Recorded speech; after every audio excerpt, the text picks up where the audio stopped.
Thank you very much, Anke, for the introduction. Good morning, everyone. I'm a newcomer to this conference. It's my first APE. Unfortunately, I missed the first day. I missed the first day because I was co-chairing a working group on gender and diversity back in Brussels. So not only am I new to this conference, also I'm not a specialist on academic publishing or even on open access. I'm a generalist, so I coordinate activities, as Anke read out, on things like gender and diversity, and the next day on open access to publications, and then on open data, and so on. That has to do with the nature of Science Europe, and if you bear with me for 2 minutes, I'll start with that, with what is Science Europe. This is Science Europe. This list of acronyms, not all of them will be familiar to all of you. Hopefully you'll recognize some of them. These are the big public research institutions in Europe. About 2/3 of them are research funding organizations, so they are in the business of giving money to researchers, of channeling public funds into the science system, and 1/3 of them are the large non-university research performing institutions in Europe, a model that exists in some countries, in Germany, for instance, in France as well, in Italy, in Spain, but not in all countries. Those make up about 1/3 of our membership. They make up much more than 1/3 of the collective budget of these organizations. So what this slide shows you is first the diversity of the type of organizations, the countries they come from. That also means very different legal contexts, very different economic contexts. The size of these organizations is extremely diverse. We have members who have an annual budget of a few billion. We have members that have an annual budget of none more than 15 million. So they vary greatly in their size and scope. What they have in common is that collectively, this is the mainstream. This morning someone mentioned revolutionaries or I don't remember what the exact term was, but these are not the revolutionaries. Collectively, this is the mainstream. These are the big organizations that by their sheer size in some of the countries, when they have a policy on something, that is effectively the national policy on that aspect of the science system. Of course, within this group, there are early movers on some aspects. For example, on the topic that I will go into today on open access or on scholarly communication, there are early movers. There are organizations that are ahead of the curve. There are learners and followers. That has to do with the diversity also of the mission and of the type of organizations that they are. I'm very happy to, in the discussion, go into more detail of what the acronyms are, but as I said, I imagine that you recognize at least some of them. Some of them are obviously clients of some of you. What is this membership in total? At the moment, we have 47 organizations from 27 countries all over Europe, not only EU members, but we also have Norwegian members, we have Swiss members, we have Icelandic members, but exclusively European in that sense. So the focus of my talk will be on European open access policies. We have 4 membership criteria that gives you a bit of an idea of the type of organizations that can join and have joined. You have to have this significant impact on your national landscape. Regional organizations or smaller organizations at the moment are not eligible for membership. Primarily publicly funded. At the same time, while the funding is public, there should be an independence from government policies in terms of the science that is performed or the science that is funded. So scientific and funding decisions, there needs to be an independence in those, and being not-for-profit. What do we do as an association for these types of organizations is essentially 3 types of services. We are an advocacy group. That's the reason why we're in Brussels. That means we represent their collective interests on a variety of topics and try to introduce those interests and those views into science debates and science policy debates that take place at the European level. We also are a collaboration platform, so we have venues for our members to come together and collaborate on a technical level on a variety of issues as well, open access being one, access to data being another one, research integrity, gender and diversity in research, and so on. And then finally, we also we operate in a think tank function where we bring together this collective knowledge of our members with external knowledge on new topics and try to think with them what will science and research need in terms of support in 20, 30, 40, 50 years from now. We are essentially programmed in a bottom-up way. Our members tell us what are these issues that are important for them to discuss collectively, and that sets the agenda for Science Europe. And what we provide to our members is essentially efficiency through this collaboration. Rather than having to talk bilaterally, they have this venue in Brussels to discuss collectively and formulate collective interest and collective positions on things. Now, what do we do in the area of scientific publishing and more specifically in open access? Well, first of all, open access is one of the 9 priority areas that at the moment occupy Science Europe and our members. When we were founded, and as Anke said, that happened just a few blocks from here in Berlin in 2011, the first things that we set out to do was identify areas to work on, what were priority areas, and open access made it very quickly onto that list as one of the first obvious choices.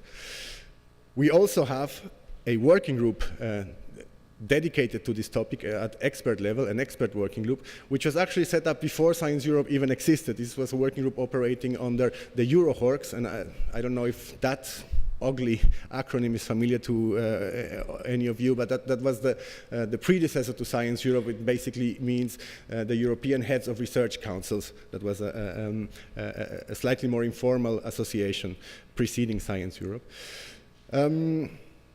With that working group, we developed first a set of principles on the transition to open access to research publications, which was a process that took almost 2 years to develop these principles, and they were then adopted by all the member associations, member organizations of Science Europe at the General Assembly.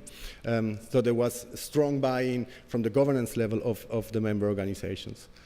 That was in 2013. They were followed by a second set of more specific, more targeted principles on open access publisher services, which were adopted last year in Vienna. And we are also active on a host of different issues that connect to the questions of scholarly communication, of publishing, and of open access, such as open science, access to research data, research integrity, research evaluation, just to name a few of the areas where we are also active and where we try to connect the dots of those discussions. Perhaps very important to mention, I forgot to do that earlier, we are a policy organization. So all these discussions we have here are to develop policy and policy dialogue. We are not a funding organization. We do get requests for funding from time to time, which we have to politely decline. We do not have a budget of our own. Our members collectively manage budget up to about 30 billion per year. That's not our budget. Our budget is significantly smaller, and we do not engage in funding activities. Right, so I will start with what we did collectively on open access and then give you an impression of how that has translated or what is going on at the individual level of our members. What we did collectively, the first thing, as I mentioned, were these principles for the transition to open access, which were adopted in 2013. These are not all the principles. The principles, they can be found online or we have them available in different formats. There are about 10 principles. These are just a selection of them. The first, and probably the guiding principle for the rest of them, is that our member organizations recognize and stress that publication and dissemination of results in other ways as well, so scholarly communication as such, is an integral part of the research process, and therefore the funding of research, the allocation of research should take this into account. They should be funded as part of the research process. The second, also one of the guiding lines of the rest of the principles, is a call of allegiance to the Berlin Declaration in general, and specifically also to the reuse clause or the reuse definition in the Berlin Declaration. The next one is a more agnostic principle, basically stressing that all approaches, and I apologize for the somewhat outdated language, but back in 2013, green and gold were still the commonly used terms for these, that green and gold routes to open access, so open access publishing and archiving, were supported by our members. And finally, a big stress on quality and quality assurance in open access publishing. as I said, there are more to these four, but these four are the guiding principles of the whole set. And then, more recently, we adopted more specific, still general, but more directly practical principles on open access publisher services. These are to be read essentially as minimal standards that our members should look for when commissioning or when paying for publishing services in open access. They relate to four areas: indexing, copyright and reuse, sustainable archiving, and machine readability. These are also available publicly on our website, and they are available in somewhat more detail than these bullet points here. Regarding indexing, the principle is very simple. Journals should be listed in standard databases. That list there in brackets should not be seen as an exhaustive and static list. What is considered a standard database today, that list might change in the future, so this is not, we had a bit of a discussion about the right wording for this, so database is considered to be the standard and accepted in the community. Second, copyright and reuse. Authors hold copyright, and although CC BY is a recommendation, not more than a recommendation, but open licenses is part of the principle. Copies should be archived in third-party repositories upon publication, and information on how to access them should be made available. And finally, they should be machine readable, the full text, the metadata, supporting research data when available, references, and the open access status of the publication should be available in machine readable form. Now, those are the principles. Now, we have absolutely no coercive power over our members. We don't tell our members what to do, our members tell us what to do, and I think the colleagues from the SCM Association, and those of you who know how a membership association works, well, you can relate to that. That's how it works. But still, we follow how our members implement their own policies and try to see if the principles we developed with them or that they developed for them, whether they are helping to align and have some harmonizing effect on this. So we surveyed our members' open access policies twice, once in 2012 and once in 2014, and we are at the moment finishing a report on those findings, and if you want, this is sort of a preview of some of the main results, but it's only an impressionistic overview of those results. The detailed report is forthcoming. Obviously, what we wanted to know is, do the organizations have formal policies on open access? And we didn't have a too strict definition of policy, so a set of published guidelines would also be considered as policies in the early days. The status, and this is the status of the second survey in 2014, is that 70% of the member organizations who responded, and I have to say that out of the 47, 37 responded. That's a pretty good response rate, but it's not a complete census.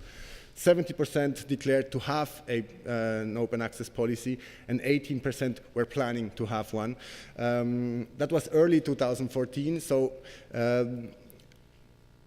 I don't have evidence for this, but knowing and having observed some of the members, I know that this has grown to probably somewhere closer to 80%. Today have something that resembles or can be called an open access policy within the organization. Remember that these are both funding agencies and performing organizations. Of those policies,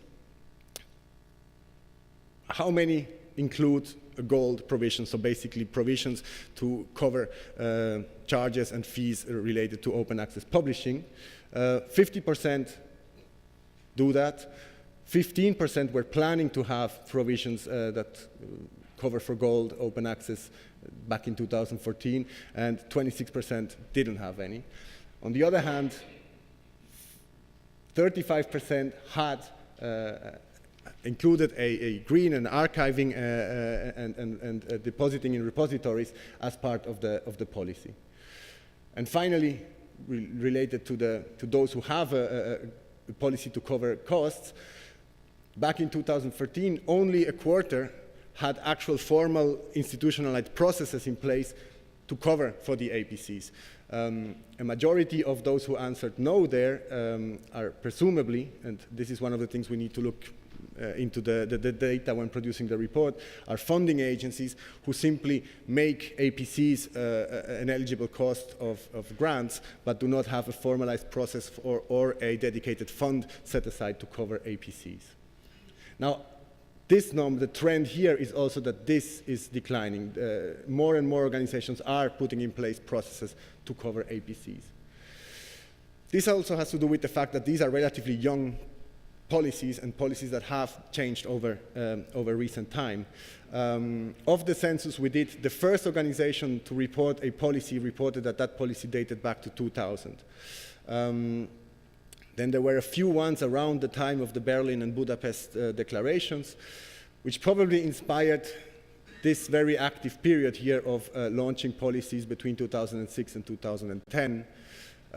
Also a period where the European Commission started piloting open access within FP7, which in turn again inspired and had a signaling effect on more national policies, which probably explains the spike here in 2013 in more recent years.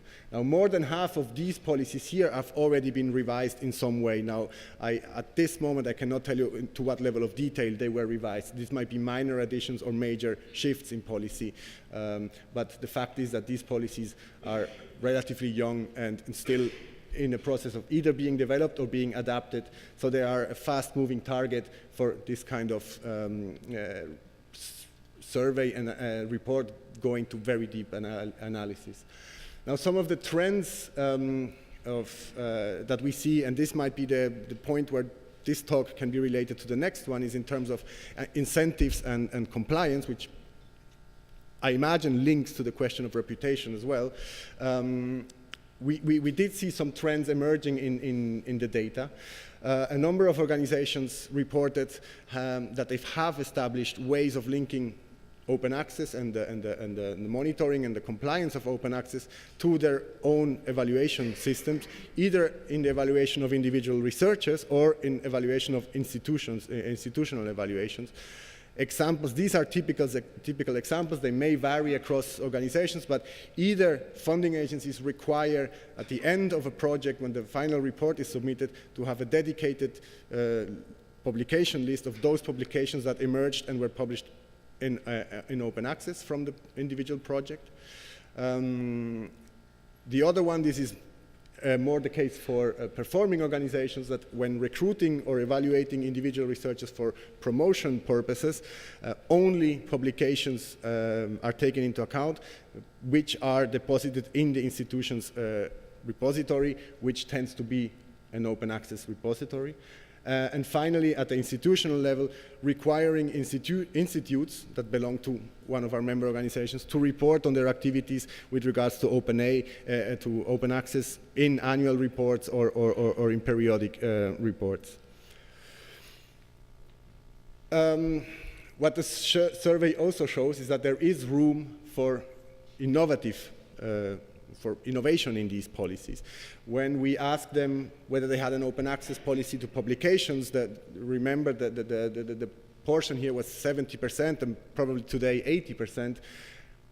When you look at what other types of new scholarly communication do these policies support, that proportion becomes much smaller, and this includes things like open data, open access to books, and other ways of scholarly communication. So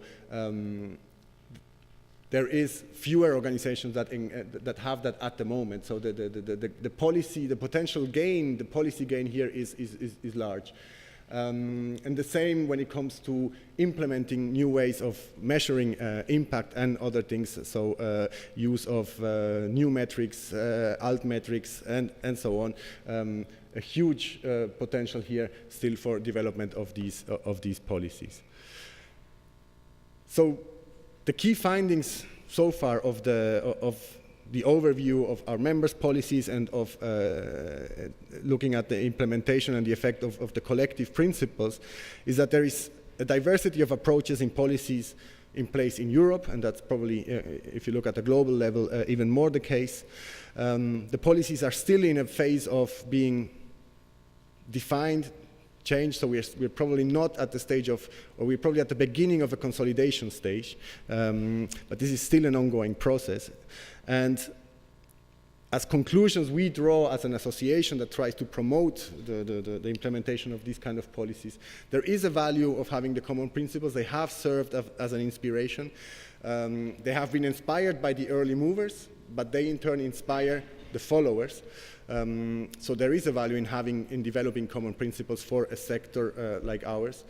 There is a huge value of exchanging practice and experience at the expert level, the people who implement these policies inside the organization. And finally, there is a strong signaling effect of the early movers, but also of big players like the European Commission or the European Research Council, when they implemented policies with the pilot in FP7 and then with the launch of Horizon 2020 with the mainstreamed open access policy. This had an effect also again on the national policy. So there is a signaling effect. Funder policies and the large performers who commission large portion of, or produce a large portion of scholarly publications and communication today, those policies do matter. And with that, I would end this part of the talk. Thank you. Thank you.